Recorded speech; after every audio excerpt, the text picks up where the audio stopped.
Saya kira proses persidangan yang melelahkan 8 bulan sudah selesai. Proses menghadirkan saksi, ahli, fakta, pihak saya, pihak Hotman sudah selesai. Maka pada kesempatan ini saya menyampaikan beberapa poin. Pertama, saya menghargai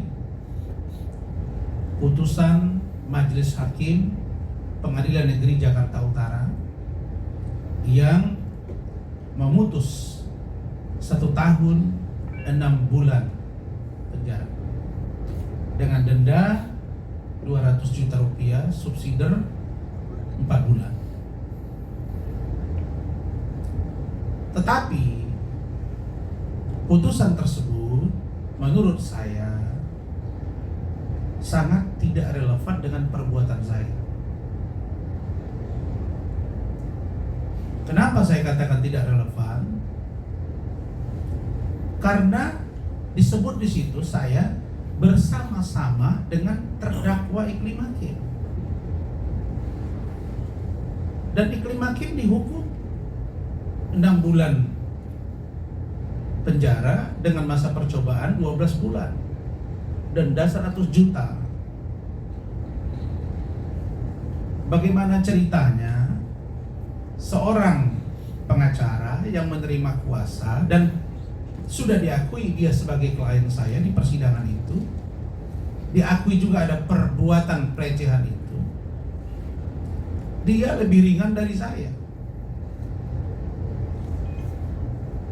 Tapi saya bisa memaklumi, mungkin Ibu Ketua Majelis Pak Dian Erdianto, Hakim Anggota, Pak Sabungan Siralahi Hakim Anggota, Ibu Ketua Ibu Sofia Tabunan, ya mungkin masih ada rada-rada agak marah ke saya karena kejadian 6 Februari 2025 yang lalu. Maka saya maklumi. Karena itu saya dengan tim hukum dan keluarga memutuskan melakukan upaya hukum banding. Dan banding sudah disampaikan dan Rahmat sudah memproses. Ya, kita tunggu putusan banding dari Hakim Pengadilan Tinggi DKI. Saya berharap putusan nantinya memberikan keadilan kepada saya. Karena kasus ini adalah kasus remeh-temeh, kasus yang bukan tindak pidana korupsi, bukan tindak pidana perdagangan orang TPPO, bukan juga tindak pidana pencucian uang TPPU, dan bukan juga penganiayaan berat, pembunuhan, dan atau terorisme. Tapi saya sadari sebagai seorang public figure, maka inilah konsekuensi dari seorang public figure yang apapun tindakannya akan menjadi perhatian masyarakat. Yang kedua, saya pada kesempatan ini juga menyampaikan permohonan maaf. Yang ketiga, kepada Bapak Ketua Mahkamah Agung Republik Indonesia, kepada Ketua Komisi Judisial Republik Indonesia, kepada Badan Pengawas Mahkamah Agung, kepada Ketua Pengadilan Tinggi DKI Jakarta, kepada Ketua PN Jakarta Utara, dan kepada Ketua PT Ambon, jika tindakan saya dan Saudara Firdaus telah mencoreng lembaga peradilan. Saya berharap di tingkat banding dan atau kasasi saya bisa dibebaskan. Apalagi ini tidak ada niat untuk melemahkan dan atau menghina lembaga. Adapun laporan polisi biarkan berproses dan itu biar penegak hukum yang memprosesnya. Kemudian surat permohonan saya itu baru juga disampaikan tadi.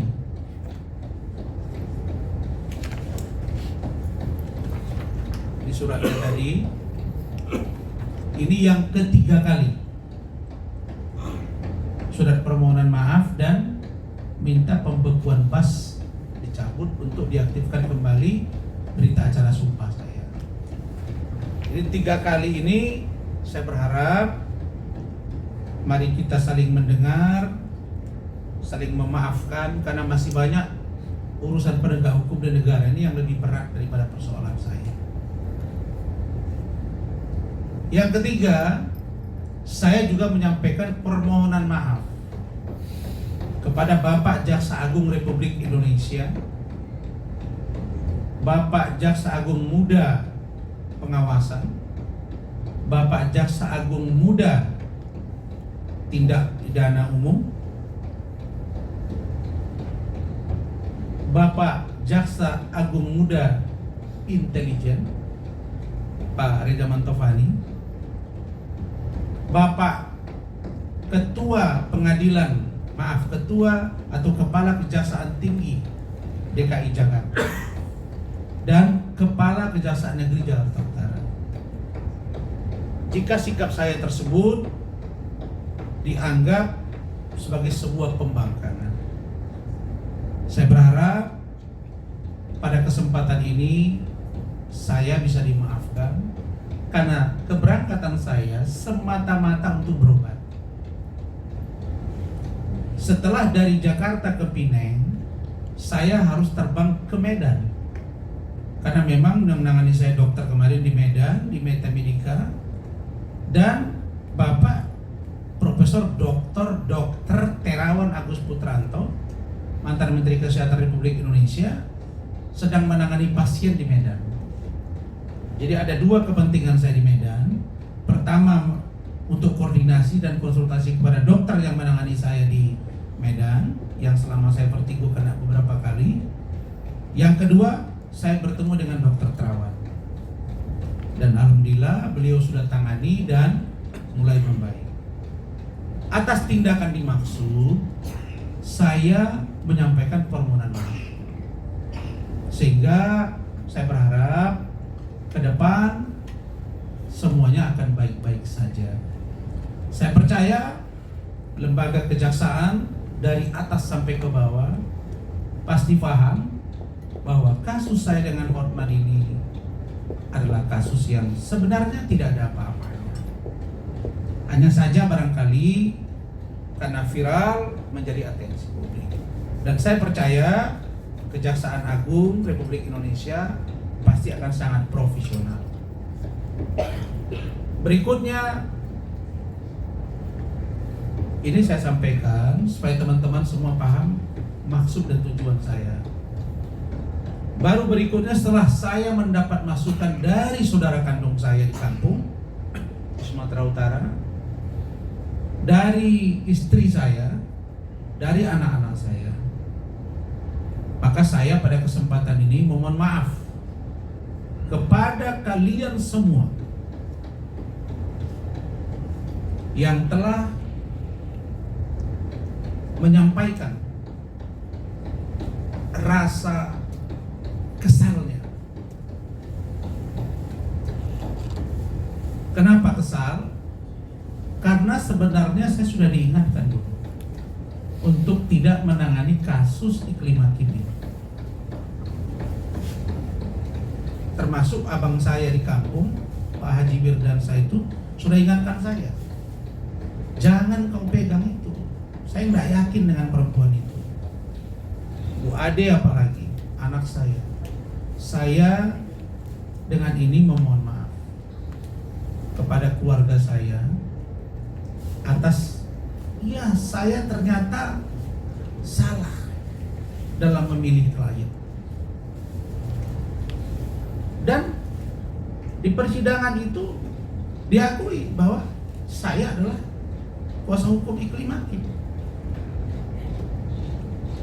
Bahwa ada perbuatan pelecehan itu yang diakui oleh Iklim Hakim, diperkuat oleh Kementerian PPA Ibu Ica. Tapi mungkin perspektif hakim dan jaksa berbeda. Karena itu pada kesempatan ini saya juga meminta maaf kepada siapapun yang merasa terganggu dengan kegaduhan dan pernyataan saya dan Iklim Hakim terkait dengan dugaan pelecehan seksual ini. Kepada siapapun. Maksudnya apa? Ya, sebagai manusia saya boleh khilaf. Niat saya baik menolong, tapi ternyata menjadi masalah. Karena itu saya berharap agar persoalan ini tidak perlu diperpanjang lagi, biarkan sampai di pengadilan. Dan saya minta juga Saudara Hotman Paris Hutapea untuk tidak terlalu berkomentar lagi, urusan ini kan sudah selesai. Saya catat tadi sudah 42 bulan, sama dengan 3,5 tahun lebih 1 bulan. Buat apa juga dikomentari lagi urusan ini? Apalagi masih berkomentar terkait dengan urusan laporan Ketua Pengadilan Negeri Jakarta Utara di Mabes Polri. Jadi saya melihat bahwa sudahlah, kita sudah sama-sama dewasa. Saya dalam pengadilan itu sudah sampaikan kepada kalian, yang paling penting bagi saya bukan vonisnya, tapi bahwa Iklim Hakim memberi kuasa kepada saya itu terfaktakan.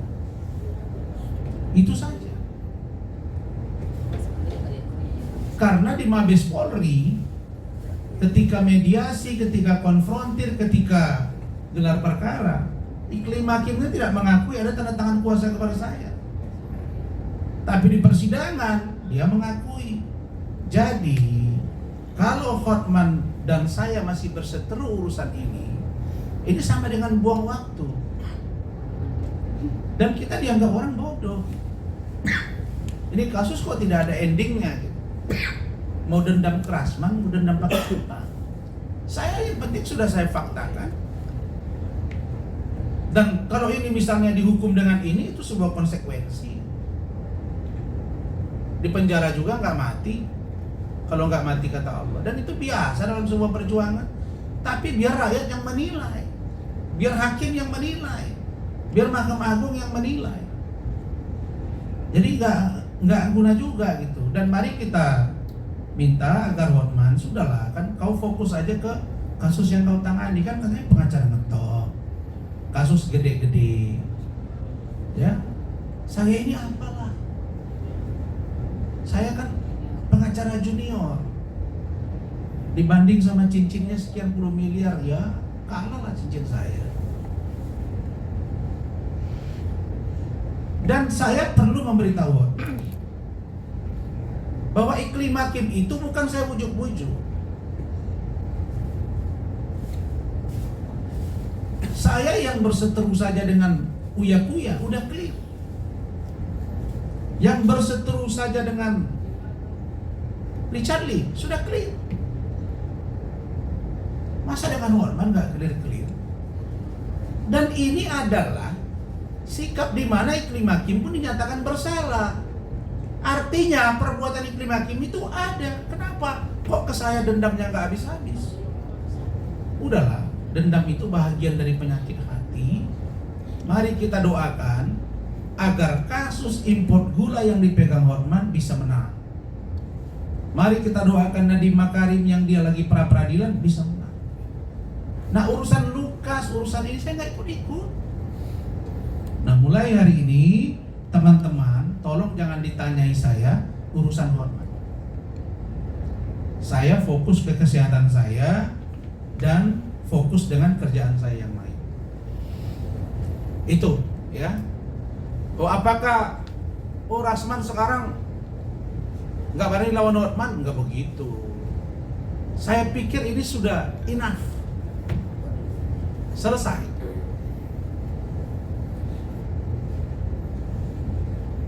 Saya yang bisa membuat Rasman dituntut 2 tahun. Dan sampai ini sudah. Nah, adapun tindakan saudara Firdaus itu di luar keterlibatan saya. Saudara Firdaus dia merasa kecewa, dia merasa marah, dia buat pernyataan itu dia dengan Firdaus. Tapi kok urusan ini dibawa-bawa nama saya? Urusan Lukas saya dibawa. Apa urusannya? Dibuat caption Lukas, 3 pengacara lawan saya. 1 Dadek meninggal, mungkin maksudnya itu Alvin Lim. Yang kedua pakai baju orange, itu Lukas, itu Rasman.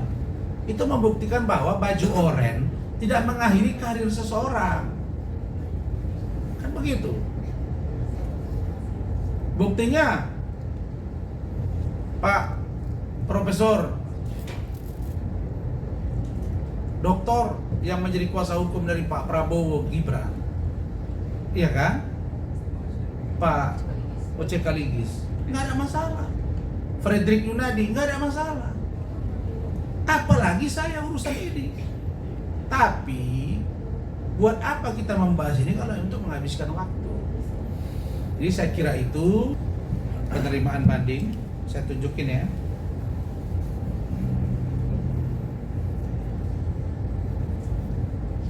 Nih. Sebentar bang.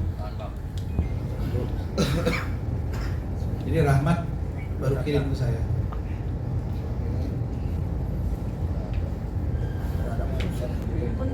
Oke ya. Untuk poin bandingnya sendiri mungkin seperti apa bang? Ya, bandingnya kan nanti materi bandingnya akan kami sampaikan paling lama 10 hari dari hari ini.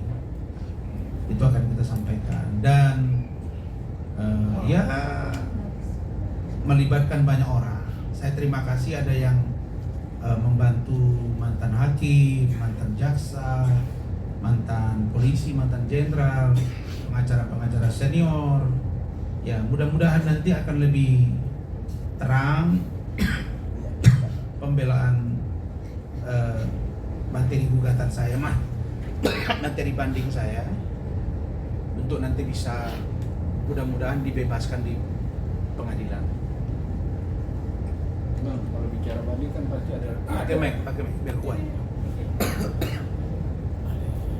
Sebentar ya. Silakan. Nah, kalau bicara banding kan pasti ada risiko diterima atau ditolak. Dua substansi itu abang akan terima nggak kalau suatu saat banding itu ditolak dan akan diproses selanjutnya? Iya, akan ada 2 kan. Sekarang peradilan tingkat pertama PN Jakarta Utara, peradilan tingkat kedua itu banding. Nah, banding itu bisa diterima banding saya dalam bentuk pengurangan atau dibebaskan, bisa juga menguatkan, bisa juga. Ya kami berharap ini ya kalau bisa ya dibebaskan, karena nggak mungkin lah saya bersama-sama dengan Iklim Hakim, kan itu poin penting yang disampaikan majelis dan berulang-ulang. Dan dibilang saya punya persoalan pribadi. Saya di preskon udah bilang, di sini tidak ada urusan pribadi saya dengan Hotman. Karena Iklim Hakim yang bilang ke saya ini ada data, ada fakta, siogianya.